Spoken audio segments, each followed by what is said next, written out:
Friendster versus MySpace versus Facebook, a full timeline.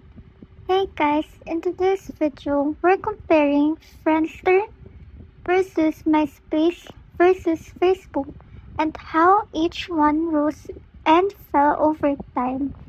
Let's start with the timeline.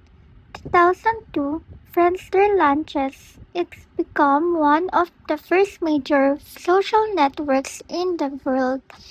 Millions of users joined, especially in Asia. 2003, MySpace launches.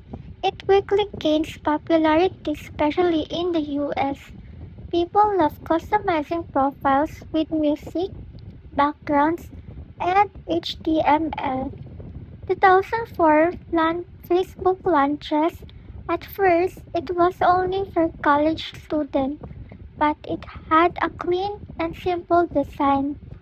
Now here's where things change.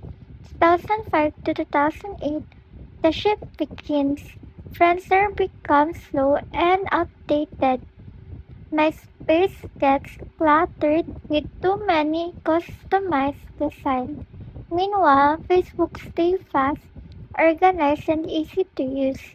2009 to 2011, Facebook takes over. Most users moved to Facebook. Friendster shut down as social network in 2011. MySpace loses popularity and becomes more focused on music.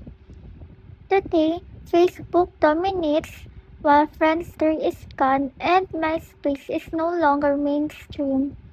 So what's the key difference? Friendster, first mover but couldn't scale. MySpace, fun but messy.